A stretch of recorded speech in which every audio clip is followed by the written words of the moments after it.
तो दुस उपसर्ग, दुर उपसर्ग और निरुपसर्ग और निस उपसर्ग, विशेष तौर से दुस और निस पर ज्यादा प्रश्न बनते हैं। ये चार तरीके से मिलते हैं। दुस जैसा है वैसा ही आपको मिलेगा इस तरीके का, ओके। एक आपको मिलेगा विसर्ग की तरह और एक आपको मिलेगा इस तरीके का और एक आपको मिलेगा इस तरीके का। इन सभी परिस्थितियों में उत्तर आपका क्या राइट होगा? दुस। जैसे मान लीजिए आ गया दुस्साहस, या ऐसे भी आ गया दुस्साहस, ठीक है, या आ गया दुष्चरित्र, या आ गया दुष्परिणाम।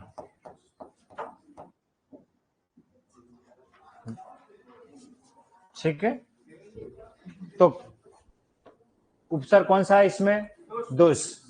और अगर आप इनकी संधि करोगे तो ध्यान रखना, संधि में हमें क्या करना है? दुह प्लस परिणाम, क्या बन जाएगा? दुष्परिणाम। जैसे आविदनकार, आविष्कार, जो विसर्ग संधि का नियम था वो इसमें आ जाएगा।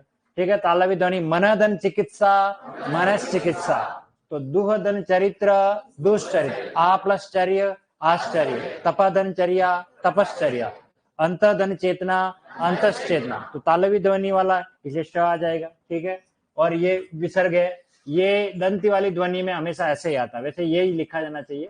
और अगर ये नहीं मिलता है तो वो इस जगह पर ये दंत ध्वनि लगा ली जाती है। खैर, ये तो ज्यादा इसमें उलझने वाली बात नहीं है। हमें तो कोई सा भी शब्द मिले उपसर्ग आपको दुष्ट लिखना है। ठीक है, तो उदाहरण लिखिए इसके अंदर, दुस्साहस, दुष्चरित्र, दुष्परिणाम।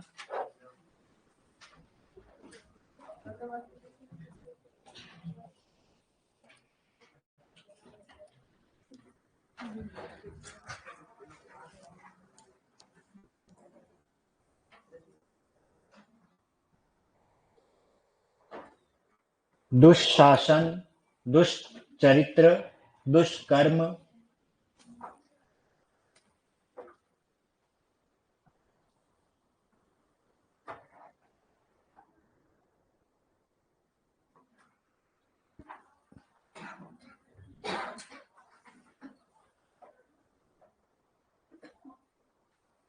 हो गए? दुष्फल, दुष्छल,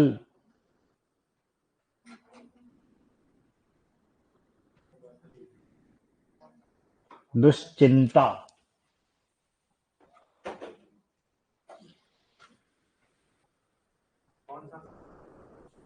ये तो आपको तय करना है।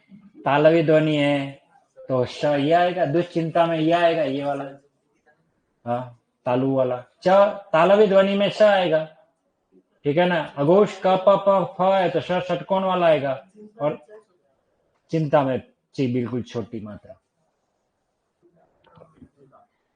यस, और चिता अलग है, वो तो मरने के बाद ही है। ये चिता, चिंता और चिता, व्यक्ति अगर चिंता करेगा तो चिता पर जाना पड़ेगा, ठीक है ना। और वो एक चिता एक जानवर भी है ना, पैंथर जिसको आप क्या कहते हैं। ओके, अगला उपसर्ग कौन सा हमारा? नी। नी का क्या अर्थ बताया मैंने? विशेष। तो इसके डायरेक्ट उदाहरण लिख लीजिए आप, तो जो कोई कठिन होगा तो बता दूंगा। ठीक है, देखिए, वास का मतलब होता है रहना, लेकिन विशेष रूप से रहना क्या कहलाता है? निवास। तो लिखिए निवास, निवास।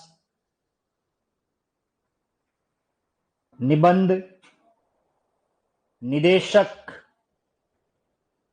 निकर यानी समूह, निवारण, निवारण, निवारण, नियम, नियम,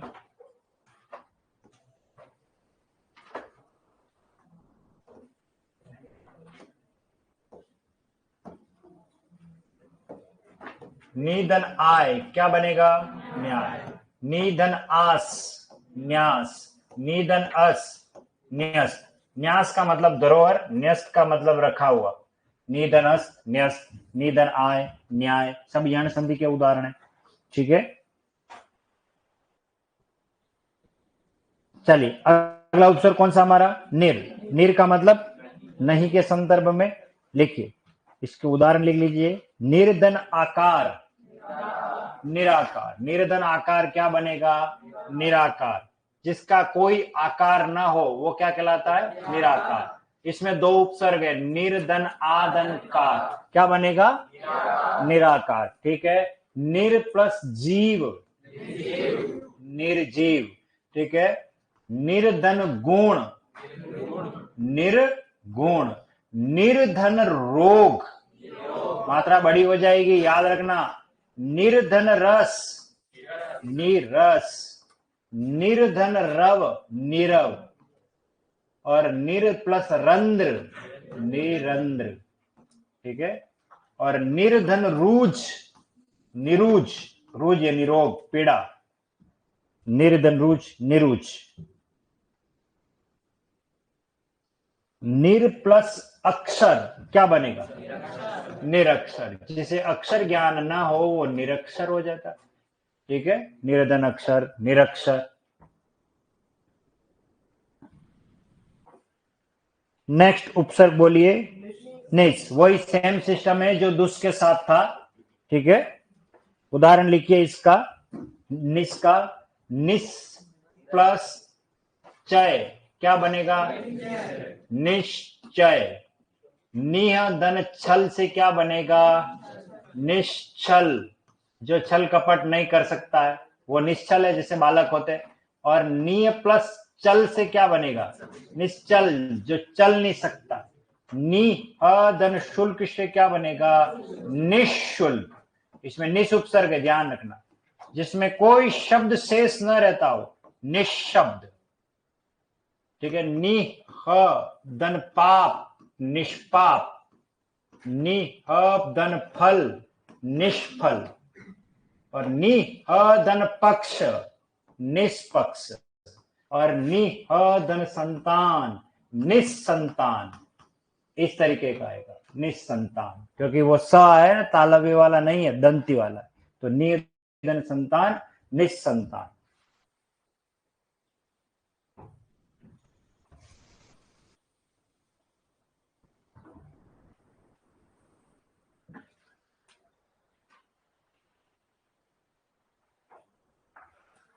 क्लियर हो गया। ओके। अगला उपसर्ग हमारा क्या, प्र। आगे अधिक और विशिष्ट के लिए हम बात करते हैं इसका। जैसे देखिए, बल तो है लेकिन बहुत ज्यादा आ जाए, प्रबल। उस बालक की प्रबल इच्छा है हिंदी पढ़ने की, प्रबल इच्छा। ठीक है। और ये आ गया प्रधन लय से क्या बन जाएगा, प्रलयनाथ गुंडा स्वामी। आता था तिरंगा मूवी में। हाँ ठीक है ना, देखा होगा आपने, प्रलय, प्रलयनाथ, प्रलय। ठीक है ना। प्रधन आचार्य क्या बनेगा, प्राचार्य। प्रधन अर्थी, प्रार्थी, ऐसे बनेगा। प्र प्लस धान, प्रधान। प्रधनवास, प्रवास, इस तरीके से बनेगा। ठीक है। और प्रधन उज्जवल, प्रोज्वल। ये ऐसे लिखा जाएगा, देख लीजिए। प्रोज्वल में दो ज आते हैं, प्रधन उज्जवल से बनता है, प्रोज्वल, प्रधन उज्जवल। प्रधन हार क्या बनेगा, प्रहार। प्रधन यत्न, प्रयत्न। यत्न करना, यत्न यानी प्रयास है। ठीक है। लेकिन विशेष रूप से कोई कार्य किया जा रहा है, प्रयत्न कर रहा है बालक, एन गेन प्रकार उसे सरकारी नौकरी मिल जाए, है ना, प्रयत्न है। प्रधन योजन, प्रयोजन। आपके यहाँ आने का क्या प्रयोजन है, अभिप्राय, अर्थ है इसका मतलब। ठीक है। प्रयोग, प्रधन योग से क्या बनेगा, प्रयोग। प्र प्लस आरंभ क्या बनेगा, प्रारंभ। ये प्रधन आरंभ से बनता है, संधि है, ध्यान रखना, दीर्घ संधि, प्रधन आरंभ। ठीक है। और आरंभ में भी आ उपसर्ग, इसमें दो उपसर्ग है, प्रारंभ में दो उपसर्ग है। ये प्रधन आ प्लस रंभ, ये ध्यान रखना। चलो नेक्स्ट उपसर्ग बोलिए, परि, परि, अच्छा परा है, परा यानी दूर, उल्टे के करती। ये हो लिख सभी ने, ओके। जैसे देखिए, पराजय, पराजय, हार। पराभव, इसका मतलब भी हार ही है, पराभव। और पराभूत यानी हारा हुआ, ठीक है। परामर्श और पराकाष्ठा, पिताजी का गुस्सा चरम सीमा पर है। पराकाष्ठा, पराकाष्ठा का मतलब होता है चरम सीमा। पराजय, पराभव, पराभूत, परामर्श, पराकाष्ठा, पराविद्या, पराक्रम, एक और लिख दीजिए, पराक्रम, अद्भुत साहस, उसके लिए प्रयुक्त होता है ये पराक्रम।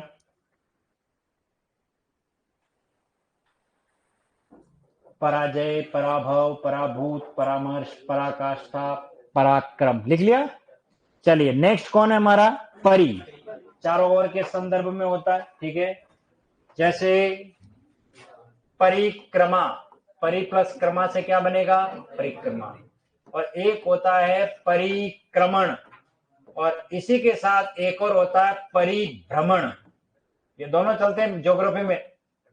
हाँ, परिक्रमण और परिभ्रमण, ठीक है। परिधनवार से क्या बनेगा, परिवार, ठीक है। और परि प्लस यंत्र से क्या बनेगा, पर्यंत। परिधन अव्यवेक्षक, पर्यवेक्षक, इसमें दो उपसर्ग है, परिधन अवधन इक्षक, ये ध्यान रखना। परिधन आप्त, पर्याप्त, परिधन ईक्षा, परीक्षा, इस तरीके में री बड़ी हो जाएगी, ध्यान रखना। परि प्लस अटन, परिधन अटन, पर्यटन, पर्यटन। यण संधि में खूब उदाहरण पढ़ा है मैंने परि वाले, ये ध्यान रख लेना आप, ठीक है। परिवर्तन, परिकल्पना, परिश्रम, परिजन, कुछ शब्द मिलेंगे, खास तो यण संधि और दीर्घ संधि के जो उदाहरण है उस पर विशेष ध्यान रखना। परिधन ईक्षक क्या बन जाएगा, परीक्षक, तो इसमें भी परि उपसर्ग।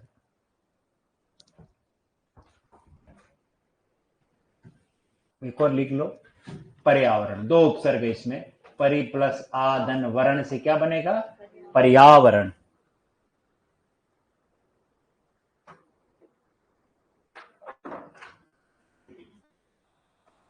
नेक्स्ट, प्रति, विपरीत के अर्थ में, भिन्न के अर्थ में, या रहित या अभाव के अर्थ में हम इसका प्रयोग करते हैं, ठीक है। जैसे देखिए, बालक प्रतिदिन अखबार पढ़ता है, प्रतिदिन।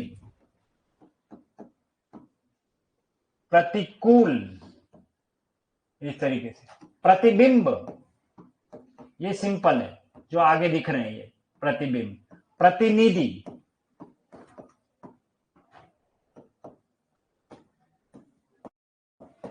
प्रतिकृति, ये सब संयोगावस्था में जैसे हैं वैसे ही दिख रहे हैं।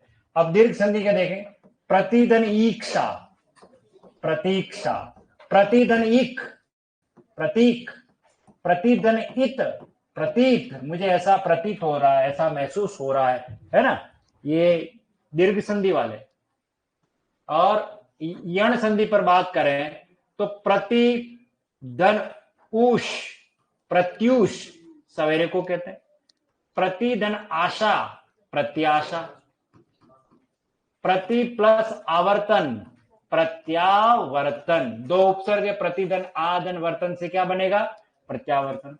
प्रति धन उपकार, प्रत्युपकार, ऐसे बनेगा, ठीक है। और प्रतिधन अभिज्ञान, प्रत्यभिज्ञान, इस तरीके से। इसमें दो उपसर्ग हैं प्रत्यभिज्ञान में, प्रति प्लस अभि प्लस ज्ञान, क्या बनेगा, प्रत्यभिज्ञान।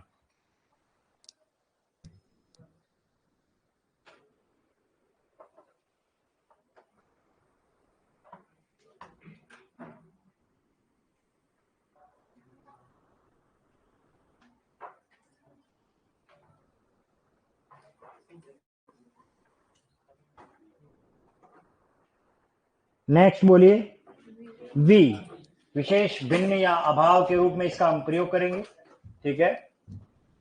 यह है विवाह। वाह का अर्थ होता है वहन करना, विशेष रूप से वहन करना जिंदगी भर के लिए, वो विवाह है। वियोग, विधन योग, विजन, विजन का अर्थ होता है एकांत, जन यानी लोग, वी यानी रहित, जन नहीं रहते हो, कोई लोग नहीं रहते हो, उसे विजन कहते हैं। विजन यानी एकांत, जैसे शमशान घाट, वहां कोई नहीं रहता, ठीक है ना, वो विजन है। हाँ विजय, बिल्कुल, विजयनाथ दीनानाथ चौहान, विजय विहार, ये देखिए ये सारे सिंपल वाले। दीर्घ संधि में देखिए वीदन ईक्षक, वेक्षक, वीदन ईप्सा, विप्सा, ये ध्यान रखना है दीर्घ संधि से। अब यण संधि में देखो वीदन आस, व्यास, वीदन अर्थ, व्यर्थ, वीदन आधन करण, व्याकरण, दो उपसर्ग इसमें, वीदन आघात, व्याघात, ये ध्यान रखना, इसमें भी दो उपसर्ग है। और वीदन ऊह, व्यूह यानी विचारधारा के लिए प्रयुक्त किया जाता है, वो यानी विचार, ठीक है ना। वीदन अर्थ, व्यर्थ, वीदन आपक, व्यापक, ठीक है ना। बहुत सारे उदाहरण है, यण संधि में खूब पढ़ा है मैंने, ठीक है। सब में कौन सा उपसर्ग है? हाँ, दोनों अलग अलग श्रेणी में डाल दिए। संयोगावस्था में जैसे हैं वैसे के वैसे दीर्घ संधि रूप में, यण संधि के रूप में प्रयुक्त हो रहे हैं, ठीक है।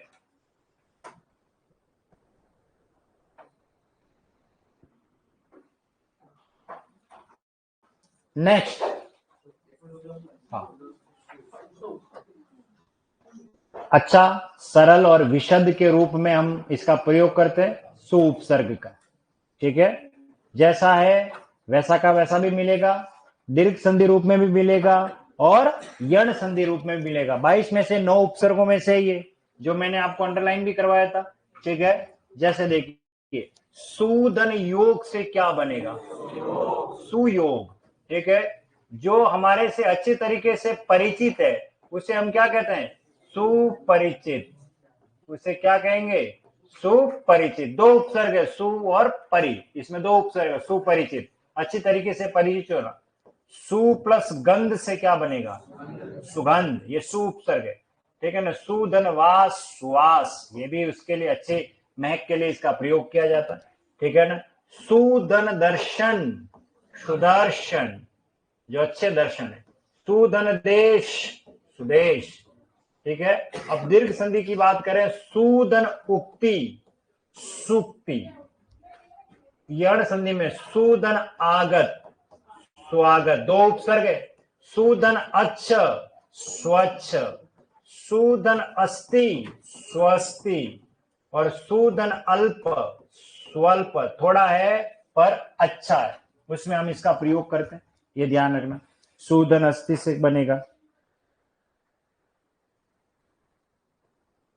सुकर्म, और सुकर्म यहां लिख दो, सुकर्म, जिसके कर्म अच्छे हो, सुकर्म। जो पुत्र अच्छा हो उसे क्या कहेंगे? सुपुत्र।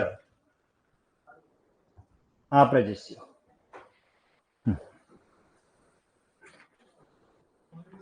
और एक सबसे खतरनाक, सबसे इंपॉर्टेंट, सुदन व्यवस्थित। इसमें कितने उपसर्ग थे? 3, सुदन, वीदन, अवदन, स्थित, सुव्यवस्थित।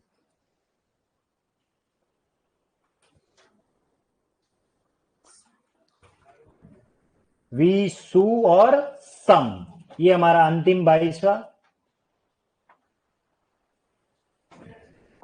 ओके। याद रखना एक लाइन हमेशा, स के ऊपर जब भी बिंदी नजर आए उसका मतलब म है, सम ही है। स के ऊपर जब भी बिंदी आ रही है, देख लेना शब्द आ रहे हैं, यहां है संचालन, बिंदी आई, यस। समधन योग, संयोग। सम प्लस गठन, संगठन। सम प्लस तुलन, संतुलन। इसी प्रकार समधन क्षय, संशय। समधन देश, संदेश, सब में समी उपसर्ग है, ठीक है। समधन सार, संसार। समधन हार, संहार। समधनवाद, संवाद, ठीक है। अब वे जिस पर स पर बिंदी नहीं है लेकिन म पूरा लिखा जाएगा, जैसे समधन आगम, समागम, ये क्यों है? ये स्वर की वजह से, तो इसमें दो उपसर्ग है, समधन आ प्लस गम, समागम। इसी प्रकार समधन आचार क्या बनेगा, समाचार। समधन अर्थ से क्या बनेगा, समर्थ, ठीक है। समधन अर्थ क्या बनेगा, समर्थ। उसी प्रकार समधन अन्वय, समन्वय, इसमें दो उपसर्ग है, सम प्लस अनु प्लस अय, समन्वय। और सम प्लस अर्पण, समर्पण। समधन अर्पण, समर्पण, सब में सम है।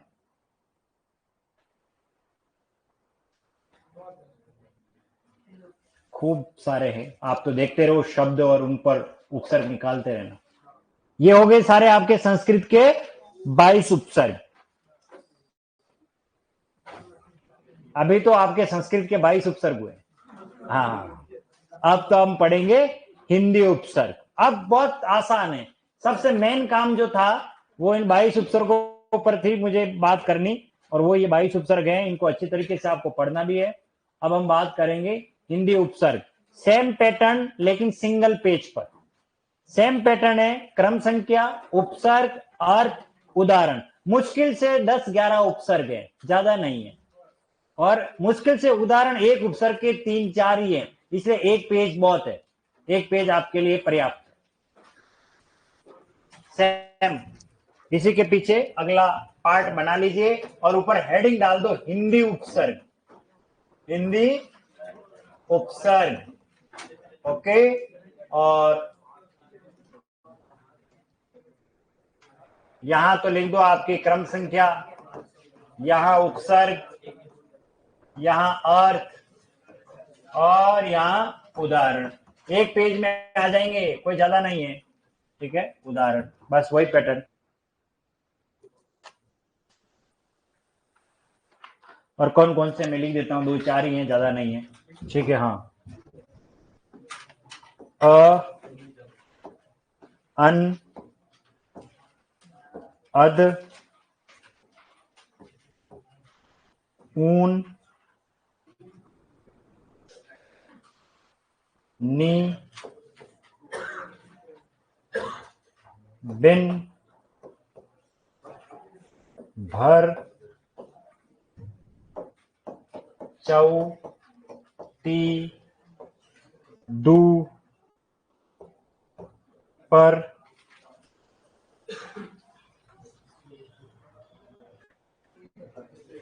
सब। बस अन, अद, उन, एक और लिख दो यहां पर, आओ।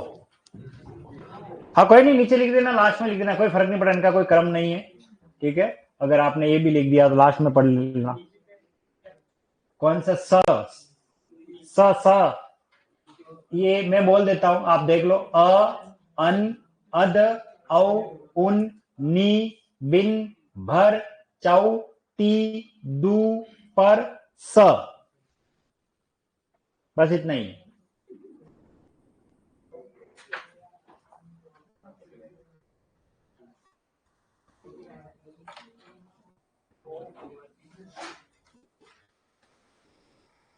देख लिया, ओ दो मात्रा। भर, भर, भर, भारी भरकम,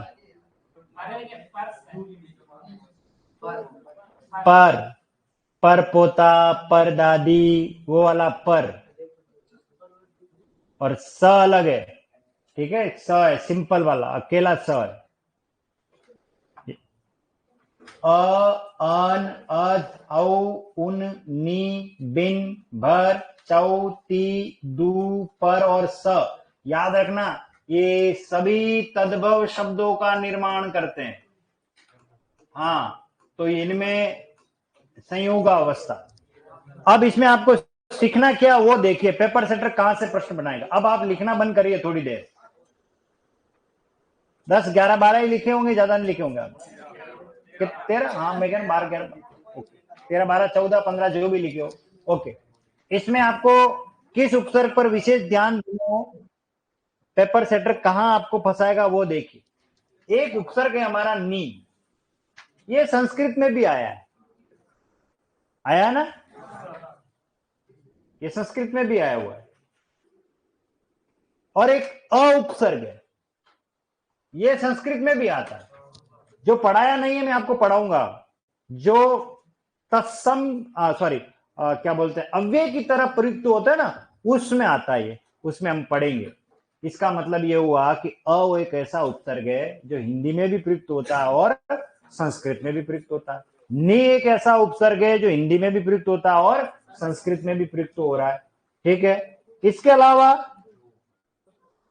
पर ऐसा उपसर्ग है जो संस्कृत में भी प्रयुक्त होता है, जैसे परतंत्र संस्कृत का है और हिंदी में भी प्रयुक्त होता है।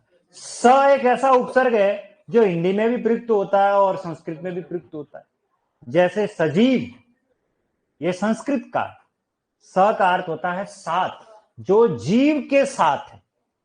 तो हम कैसे क्लियर कर पाएंगे अपने आप को कि ये हिंदी के लिए प्रयुक्त हुआ है या संस्कृत के लिए, ये चीज समझनी आपको। इसके लिए आपको क्या समझना है, देखिए यहां सारा मसला इन दो शब्दों पर, एक शब्द है तद्भव और एक शब्द है तत्सम। उदाहरण ले लेते हैं हम, एक उदाहरण, जैसे देखिए मैं ये संस्कृत का भी उपसर्ग है, जैसे जिसमें ज्ञान न हो, अज्ञान, ये संस्कृत का शब्द है। अज्ञान ये संस्कृत का शब्द है, जिसे हम अज्ञान बोलते हैं, क्योंकि ज और य से बनता है, ठीक है, शुद्ध उच्चारण तो यही है इसका। ये संस्कृत का उपसर्ग है, अभी संस्कृत का माना जाएगा। लेकिन अब मैं लिख रहा हूं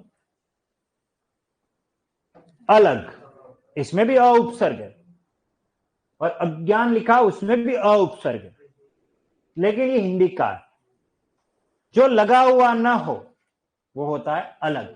मैं आपसे अलग थोड़ी हूं क्या, हम ऐसा कहते हैं ना, तो अलग जो लगा हुआ ना हो, जो पाचन में ना हो उसे हम क्या कहते हैं, अपच, अपच।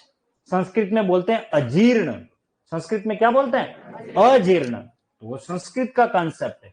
इसी प्रकार जैसे देखिए संस्कृत में बोलते हैं स्पर्श, स्पर्श का मीनिंग क्या होता है, छूना, ठीक है। अब आप अ लगाओगे क्या बनेगा, अस्पर्श, ये संस्कृत का। जैसे स्थिर एक शब्द है, इसमें अ लगाओ, अस्थिर, ये भी संस्कृत का, क्योंकि स्थिर शब्द संस्कृत का हिंदी में हमने ले लिया। लेकिन मैं ये कहूं स्पर्श के लिए हम शब्द लेते हैं छूना, और यहां लिख देते हैं अछूता। अब ये संस्कृत का नहीं रहा, क्योंकि छूना जो शब्द है वो हिंदी का, अब वो स्पर्श संस्कृत का था, हमने उसका रूप बिगाड़ दिया, तो ये अछूता। हिंदी व्याकरण की कोई भी किताब मुझसे अछूती नहीं है, मैंने सब कुछ छू लिया, मतलब देख लिया, पढ़ लिया। अब समझ में आया आपको। तो इसी तरीके से देखिए और उदाहरण लेते हैं, जो जीव के साथ है उसे क्या कहा गया, सजीव। सजीव शब्द संस्कृत का, ठीक है। लेकिन ये स के साथ देखिए, मैं एक शब्द ले रहा हूं हेली, क्या बना, सहेली।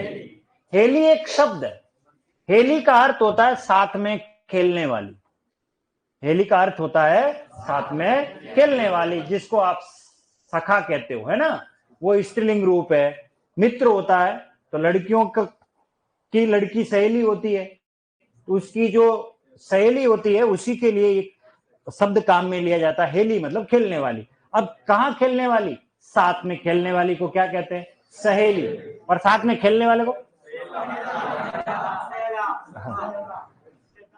हाँ, तो ध्यान रखना। तो सहेली में स जो उपसर्ग है ये हिंदी का उपसर्ग है। लेकिन मैं ये कहूं सपरिवार, तो परिवार संस्कृत का और इसमें स लगा हुआ, तो कोई फिक्स नहीं है कि सीधा है, अगर वो हिंदी के शब्द के साथ जुड़ता है तो वो हिंदी का उपसर्ग माना जाएगा, संस्कृत के शब्द के साथ जुड़ता है वो संस्कृत का माना जाएगा। बस इतना ही इसमें है, बाकी हमको उलझना नहीं है, ठीक है। चलिए, तो अब बात कर रहे थे हम सबसे पहले नंबर पर अ, इनका अर्थ लिख लीजिए। अ का अर्थ लिखिए नहीं, अ का अर्थ लिखिए नहीं।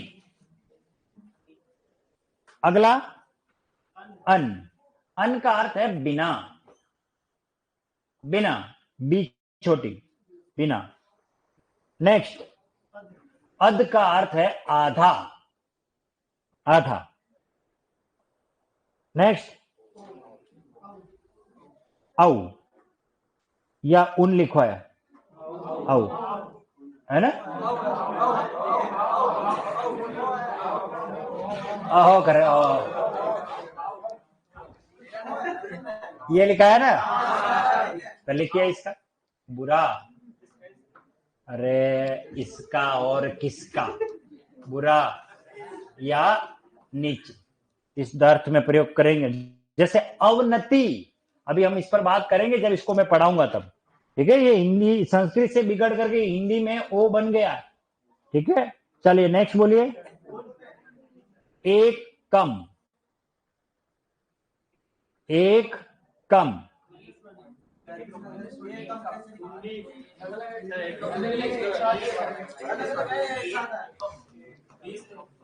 एकम, बीज, तीज, सौत, पासम, सठ, हाथम। अरे वेंडो, ये एकम नहीं है, ये एक कम, यूं कह रहा हूं, एक कम, ऐसा है क्या ये एक कम। अब यार मुझे एक बात बताओ, 30 में एक कम, ये है 40 में एक कम है, 39, 39 होता है, 39 नहीं होता। 40 में एक कम 39, 50 में एक कम 49, गुण 50, ओगण 50, 49, क्या क्या बोलते हैं, ये होता है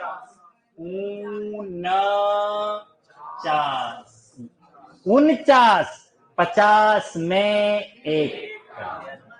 अब समझ आ गया ये चीज। और चलो अगला, ऐसा ये तो मेरा इतने उदाहरण बताने लग गया, मैं तो अर्थ बता रहा था इस उपसर्ग का मतलब। नेक्स्ट बोलो, नी का अर्थ है विपरीत, नी का अर्थ है विपरीत। नेक्स्ट, निषेध, अभाव, निषेध कौमा अभाव, हाँ, अरे निषेध, प्रोहिबिटेड, अंग्रेजी आवे, निषेध, यहां थूकना मना है, वो निषेध बड़ा वर्जित है। यहां गाड़ी पार्क करना निषेध है, वो वाला निषेध। हाँ, अब ये नी का लिख दो, पहले विपरीत लिख दिया, और अगला कौन है, बिन, निषेध, अभाव। अगला कौन है, भर। देखिए, पूरा या भरा, भर का मीनिंग है पूरा या भरा। हाँ, नेक्स्ट, वो क्या कह रहे हो, चाउ, चाउ का मतलब होता है चार, चार, 4, 4। नेक्स्ट, ती का 3, ती का मतलब 3। हाँ हाँ, हर्ष बोल, क्या हुआ, अरे 4, 4 बोतल वोट का काम तेरा रोज का, 4, 4। हाँ, वो आगे अलग बात है, 4 चांद लगा दिए तेने, हाँ वो अलग है। नेक्स्ट बोलो, दू का मतलब 2, 2, ये वो दू है। ती का 3, अब ये ती कर रहे हो, ती का 3। अगला बोलो, पर, दूसरा, पर का मतलब दूसरा, दूसरा मतलब अन्य, भिन्न, है ना, दूसरा। नेक्स्ट, स यानी सहित, स का मतलब सहित, हो गया, ओके। अब आ जाओ उदाहरण पे। सबसे पहले दो, दो आंख एक नहीं तेरे, अरे दो कान एक नहीं है, दो हाथ एक नहीं है, दो पैर एक नहीं है, बस वो दो। चलो नेक्स्ट बोलो, हो गए सारे? चलिए अब आ जाओ उदाहरण पे। उदाहरण पे आओ। सभी तत्व देखिए, जिसकी कोई था न हो। अथा, अथा, था का मतलब क्या, पहले ये बताओ, था किसे कहते? था, ये था शब्द है जो जल में तल होता है ना, तल, पानी जहां ठहरता है उसको था बोलते हैं। क्या बोलते हैं? गहराई में कहते हैं ना कि इसकी था पता नहीं लग पाती है। प्रशांत महासागर की गहराई अथाह है, उसकी था पता नहीं लगती, ठीक है ना? हाँ, अथाह भंडार है, उसकी कोई गहराई पता नहीं लगा सकते हम, उसको के लिए शब्द काम में ले जाता है, ठीक है? तो अथाह, जो पाचन न होता हो, अपच, इंडाइजेशन हो जाना, जो अलग न हो उसके लिए ये अलग, अलग, इस तरीके से अलग, इस छुआ न गया हो, अछूता, उसे क्या कहेंगे? अछूता, उसे क्या कहेंगे? अछूता। नेक्स्ट बोलिए, अन। अब इसमें थोड़ी सी सावधानी रखनी है, पेपर सेटर अगर प्रश्न देगा वो अन के साथ जरूर देगा, क्योंकि अन दो उपसर्ग, एक संस्कृत का है जो हलंत वाला है, और एक हिंदी का है जो बिना हलंत वाला। यही है सबसे महत्वपूर्ण। और पिछले एग्जाम में जूनियर अकाउंट एलडीसी पटवारी में प्रश्न आया हुआ है। देखिए ये अन है, कैसे? देखिए, जो उत्तीर्ण न हो, अन उत्तीर्ण, ये हम पढ़ेंगे बाद में संस्कृत में। इसमें अन प्लस उत्तीर्ण बनता है, अन धन उत्तीर्ण, ये संस्कृत का शब्द है, उत्तीर्ण होना, ठीक है? जो उत्तीर्ण न हो, तो ये तो आधा है तो ऊ लग गया तो नु बन गया, ठीक है? अन उत्तीर्ण। जो उपस्थित न हो, अनुपस्थित। जो उर्वर न हो, अनुउर्वर। जिसका कोई अंत न हो, जिसका कोई आदि न हो, अनादि। तो इन सब में अन उपसर्ग है, हम बाद में पढ़ेंगे। ये अन है हिंदी का। जैसे देखिए, पति पत्नी में झगड़ा हो गया तो क्या हो गई? अनबन, अनबन, ठीक है? और जिसको जाना पहचाना नहीं है वो कौन होता है? अनजान, अनजान। ये अन उपसर्ग है कि जिसे देखा ना गया हो। हाँ, अनदेखी, अनजानी सी, पगली सी, दीवानी सी। अनदेखी, अनजाना, हाँ लिखो आप, अनदेखी लिख दो, कोई बात नहीं। अनदेखा, जो पढ़ा लिखा ना हो, अनपढ़, जो पढ़ा लिखा ना हो उसे क्या कहेंगे? अनपढ़, अन उपसर्ग। जिसका कोई मोल ना हो, अनमोल, जिसका कोई मोल ना हो उसे कहते हैं अनमोल, अनमोल। आसमान में तारे अनगिनत, अनगिनत, जिसकी गिनती नहीं है, अनगिनत चिट्ठियां लिखी कमबख्त ने चूल्हे में जला दी। हाँ, है ना, उदाहरण है। हाँ, कौन बोल रहा है? वो विदेशी शब्द है, इसमें नहीं, ठीक। हाँ, चलिए अगला बोलिए। हाँ, आधा। अच्छा एक बात बताओ, जिसमें मेल ना हो, अनमेल, अनमेल, जिसमें मेल नहीं हो उसे क्या कहते हैं? अनमेल। 60 साल का डोकरान और 20 साल की लड़की से शादी कर ले, क्या मेल है ये? उसको कहते हैं अनमेल विवाह है? अरे इसके ऊपर जाओ तुम, उसके ऊपर कहा जा रहे हो? चलो नेक्स्ट बोलो। अध, अध का मीनिंग आधा। आधा पका हुआ हो, अध पका। आधा गला हुआ हो, अध गला। आधा मरा हुआ हो, अध मरा। आदमी सड़क किनारे पड़ा देखा मैंने, आधा मरा हो, आधा जी रहा है। आधा जला हुआ हो, अध जला। अध जली रोटियां मिली पहले पहले, फिर बाद में सीख गई बनाना, है ना? अध खिला, अगला लिखो, आधा खिला हुआ, अध खिला। अध कचरा, ये क्या चीज है? हाँ, ये तो यही कहोगे अब, हाँ आधा कचरा है, पर है क्या ये अध कचरा? अंकित बताओ, आधा कचरा, अध कचरा क्या होता है? हाँ बताओ ना, अध कचरा क्या होता है? कभी सुना? नहीं सुना? कचरा से हंगामा। देखो क्या है अध कचरा, और कौन आप में से कौन बताएगा? आधा अधूरा। हाँ। देखो अध कचरा मेरे हिसाब से हर घर में ये शब्द कभी न कभी किसी न किसी रूप में प्रयोग में तो नहीं लेते हैं, लेकिन इससे संबंधित घटना जरूर घटती होगी, अध कचरा। और ये घटना कैसे घटती है इसको थोड़ा समझाता हूं, ताकि इस शब्द की व्याख्या सही समझ में आ जाएगी। अध कचरा कंसेप्ट क्या है? अध कचरा का मतलब आधा साफ है और आधा गंदा है, इसका मीनिंग ऐसा है, ठीक है ना? तो देखिए आप लोग तो यहाँ आ जाते हो, लेकिन जब कभी आप घर पे रहे होंगे, जब आपकी मम्मी आपके लिए खाना बनाती होगी, आपको भेजती है विद्यालय में टिफिन तैयार करके, आपके पिताजी को भी वो टिफिन भेजती है, मतलब खाना तैयार करके। वो अकेली घर पे रहती है, माँ हो सिस्टर हो जो भी हमारे घर में रहता है, वो घर को जो गृहिणी होती है, उसकी क्या जिम्मेदारी रहती है? जब लोग चले जाते हैं उसके बाद जो बचा हुआ जितना काम है उसको, वो आप लोग काम कर रहे हो, पढ़ाई कर रहे हो, पिताजी की नौकरी कर रहे हैं, वो काम कर रहे हैं, वो घर का काम करती है। वो घर का काम करती है तो उसके दिमाग में बार बार एक ही नजर जाती है कि बाहर कोई आया तो नहीं है, क्योंकि हम जब अंदर काम कर रहे होते हैं डोरबेल की कई बार आवाज कानों में आती है, कई बार नहीं आती। तो हमारा एक कमरा होता है जो सबसे आगे वाला होता है, वो सीसीटीवी कैमरे का काम करता है। तो महिलाएं अक्सर क्या करती है, वो उस कमरे में बैठ के ज्यादातर काम करती है और नजरें खिड़की के बाहर ही रहती है।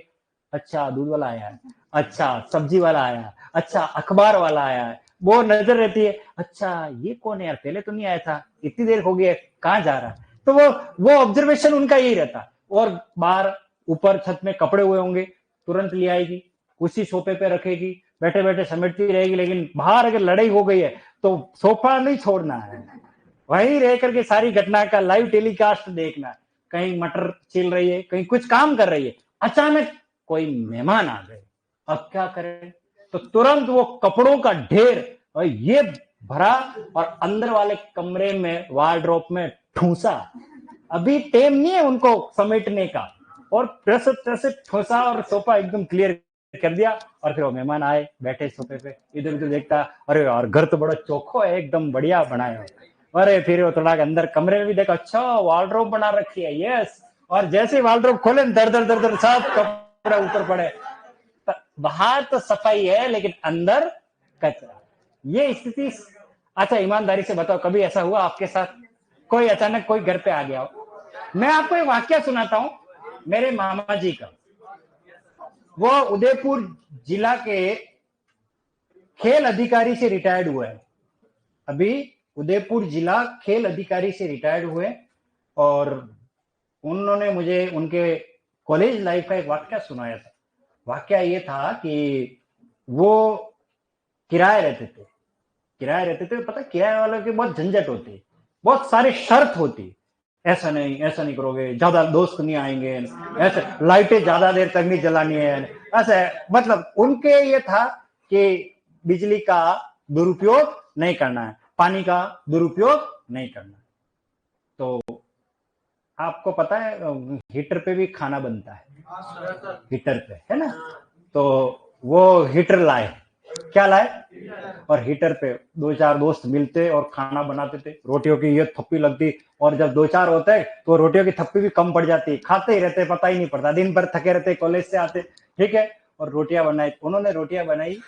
कितने टाइम तक वो हीटर पे काम कर रहे थे, लेकिन उस दुकान सॉरी क्या बोलते हैं, मकान मालिक को पता भी नहीं था। अचानक क्या हुआ, डोर बजा और मकान मालिक आ गया, और इधर हीटर ऑन, और ऊपर रोटियां बन के कंप्लीट हो चुकी थी, लेकिन हीटर तो लग रहा था, गर्म होता है, तार होता है उसके अंदर। तो यार ये तो आ गया, अब ये देख लेगा तो अपने शामत आ जाएगी। तो तुरंत एक दोस्त ने आओ देखा था, एक कंबल पड़ी थी, कंबल, अरे ढक तो इसको, और वो ढक देता। अब वो धीरे धीरे हीटर तो आग, कंबल तो ऊनी होती है, तुरंत आग पकड़ती है, फिर हल्का हल्का सा धुआं निकलता। तुम सिगरेट पीते हो? कौन पीता है तुम में से बताओ? नहीं नहीं हम तो बिल्कुल सात्विक है। फिर धीरे धीरे धीरे धुआं ज्यादा करने लगता है। अच्छा अच्छा, फिर जैसे धुआं बहुत ज्यादा होता है तो फिर पता लगता है कि उस कंबल के चारों तरफ चांद ही चांद बन गए, गोल गोल गोल पूरे समेट के रखी हुई थी। और फिर पता पड़ गया उनको कि तुम ये ऐसे चोरी छुपे हीटर लग चला जाओ, फिर कब से लाए हो, जब से आए हो तब से हीटर का बिल जोड़ूंगा।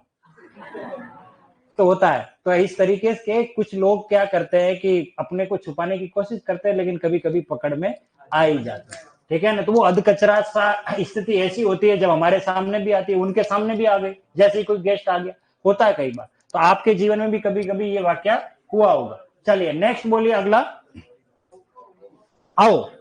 ओके, चलिए देखिए, इसको समझ लीजिए। ये संस्कृत का उपसर्ग है, आओ समझ लीजिए इसको। और हिंदी में अब ओ बन गया और ये बन गया अवतार। हम हिंदी में अवतार बोलते हैं, ठीक है। बहुत सारे कबीर के दोहों में इस तरीके से भगवान अवतार लेते हैं, वो अवतार लेते नहीं कहते। इसी प्रकार अवसर को क्या कहते हैं, अवसर। क्या कहते हैं, अवसर। अवसर है इसमें मूल तो, लेकिन उसको अवसर कहते हैं। तो लिखिए इसके उदाहरण, अवतार। अवगुण, अवगुण है वो अवगुण बन गया, अवतार। अवसर, औगड़ वो नहीं है। औजार तो अरबी फारसी शब्द है, हम तो हिंदी की बात कर रहे हैं। खेती बाड़ी में कावे लेते मिलते हो, औजार है ये, औजार नहीं है ये, आप ये बिल्कुल नहीं है, ठीक है। औरत में भी नहीं है, हाँ, और आप तो शब्द फेंको, मैं बताऊंगा, ठीक है ना। तो ये आ रहा है, ये जरूरी, ये है औगड़। औगड़ बाबा, अघोरी, औगड़ नहीं होते शमशान में, वो राख लपेट कर चलते हैं, औगड़ उसको कहा जाता है, औगड़। औलाद में नहीं है, हाँ, औलाद, औलाद वो अरबी फारसी शब्द है, हिंदी की बात कर रहा हूं, हिंदी के शब्द की बात कर रहा हूं। चलो नेक्स्ट बोलिए, उन। उन तो लिखिए, उन 20 में एक कम, 19। 19, 20 में एक कम, 30 में एक कम, 29, 40 में एक कम, 39, 39, 50 में एक कम, 49, 60 में एक कम, 59, 59 नहीं, 59। सठ, सठ का मतलब ही होता है मूर्ख। सठ का मतलब जिसकी बुद्धियां सठिया जाती, इसलिए सरकार कहती है 60 साल में रिटायर हो जाओ। हाँ, सठिया गया है ताऊ, 59, ठीक है ना। और 70 में एक कम, 69, 70 आएगा, 70 नहीं आएगा, 69, 72, 73 सिंह, 74 सिंह, खिलाड़ी 786, है ना। 69, 72, 73, 69। नेक्स्ट बोलिए, नी। नी जो काम न करता हो, निकम्मा, निकम्मा, निकम्मा, हाँ, निकम्मा। निहत्था, जिसके हाथ में कुछ भी नहीं है, निहत्था आ गया लड़ने, निहत्था। निडर, जो डरता नहीं हो, निडर। जो ठाला बेटा रहता हो, निठल्ला, निठल्ला। और जिसके कोई औलाद न हो उसे कहते हैं निपुता, निपुता, उसे क्या कहते हैं, निपुता, निपुता। नेक्स्ट बोलिए, बिन। क्या है बिन, निषेध, अभाव, है ना। चलिए, और जिसको बुलाया ना गया हो, बिन बुलाया, लिखो बिन बुलाया, जिसको बुलाया नहीं गया हो। बिन बुलाए बाराती होते क्यों होते, ऐसे घुस जाते हैं रिसेप्शन में बहुत सारे, है ना। बिन बुलाया, जिसको देखा ना गया हो, बिन देखा, बिन देखा, बिन देखा। बिन सोचा, बिना सोचे समझे हाँ कह दी, है ना। बिन सोचे, बिन देखे, बिन माने, बिना माने, बिन माने। और बिन ब्याह, जिसका ब्याह नहीं हो, क्या करोगे, बिन ब्याह। हाँ, हाँ बिल्कुल, बिन ब्याह, बिना ब्याह के, बिना अपने अपनी फीलिंग बता रहे बेचारे, क्या करें। बिना ब्याह के, बिन ब्याह लिखो, बिन फेरे हम तेरे। अरे बिन फेरे लिखो आप, अरे बिन फेरे हम तेरे नहीं लिखना, बिन फेरे नहीं, बिना फेरों के हम तेरे हो गए। हाँ हाँ, बिन फेरे, बिना फेरों के, बिन ब्याह, बिन बुलाया, बिन देखा, बिन सोचा, ये नहीं आने वाले बिन, सिंपल है। भर देखो, भरपूर, भर का मतलब क्या होता है? भरपूर। भर देखिए, भरपूर। भरसक, भरसक प्रयास कर रहे हैं हम, भरसक। भरपाई, भरपाई, मैं हिंदी पढ़ाना छोड़ दूंगा, इसकी भरपाई कौन करेगा? भरपाई, भरपाई जानते हो आप, भरपाई करना है ना, भरपाई। भरपेट, भरपेट देखो, हाँ ये शब्द है काम का आपके लिए। एक शब्द होता है भरपेट और एक होता है पेट भर, दोनों में अंतर है। भरपेट का मतलब होता है आवश्यकता से अधिक। मंत्री जी की लड़की की शादी है, भरपेट खाना मिलेगा, घूमते रहो थाली लेके, वर्ल्ड कप लेकर के, है ना, लाइन में लगते रहो और खाते रहो, भरपेट। और कोई ये कहे भाई कितना कमा लेते हो? बस पेट भर मिल जाए उतना कमा लेता हूं, आवश्यकता के अनुरूप, अनुसार। तो इतना अंतर हो गया देखो, भर पेट और पेट भर। बात समझ में आ गई? तो यहां हमें लिखना है भरपेट, भर उपसर्ग है तो भरपेट। भरकम, हाँ भरकम, क्या होता है ये भरकम?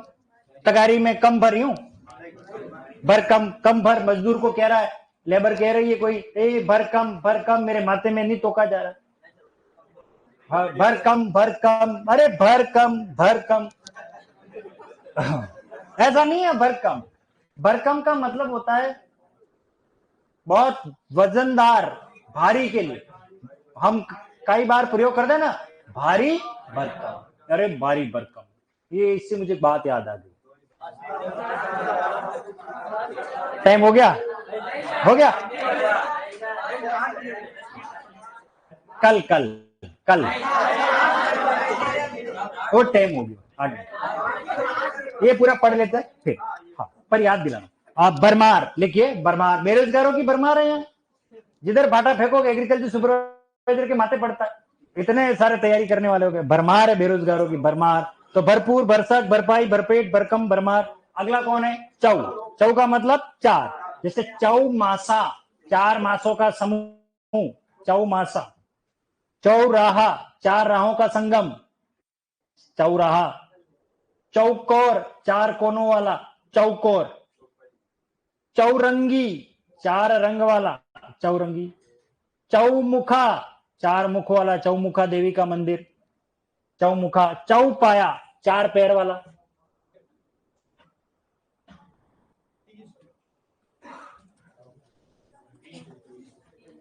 यानी तीन, देखो तिरंगा, तीन रंगों वाला। चौकन्ना भी होता है, चार कान वाला, चौकन्ना, ठीक है। तिरंगा, तिकोना, तीन कोनों वाला, तिकोना। तिपाई, तिपाई जिसके तीन पैर होते हैं। भगवान भोलेनाथ के ऊपर मटकी रखने वाला स्टैंड देखा आप लोगों ने? वो तीन पांव होते हैं, उसको उसको तिपाई कहते हैं। तिराहा, जहां तीन रास्ते मिलते हो। तिगुना, तीन गुना है जो। तिमाही, 3 महीनों में होने वाला, जैसे त्रैमासिक परीक्षा होती है वैसे। ओके, नेक्स्ट बोलिए। दू का लिखिए दुगुना, 2 गुना जो है उसे कहते हैं दुगुना। दू रंग वाला, दुरंगा, 2 रंग वाला। दू नाली, 2 नाली, 2 नाली है मेरे घर के बाहर, एक लेफ्ट में एक राइट में, अंकित जी। तो दू नाली, वो नहीं है।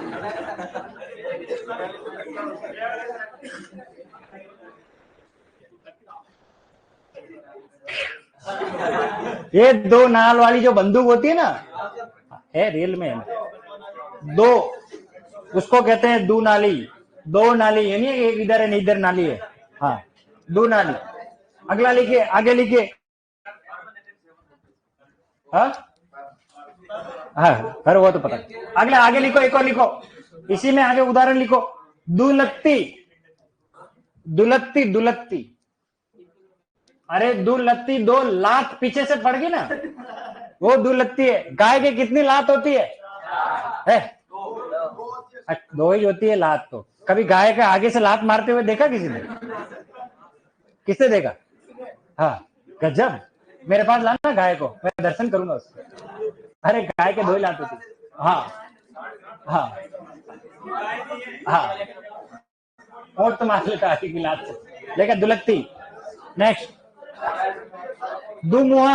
अगला लिखो दुमुहा। एक सांप होता है, ट्रैफिक जाम हो गया तो इधर इधर नहीं, इधर चलो। और दुमुहा आगे भी चलता है पीछे भी चलता है, दुमुहा, दम्बोई। हाँ दम्बी, वही दुमुहा। पर लिखो परपोता, परदादी, पर सुख। परपोता, परदादी, पर सुख, पर दुख। 2-3 ही लिख दो बस, ज्यादा नहीं लिखना। हाँ, और अंतिम सपूत।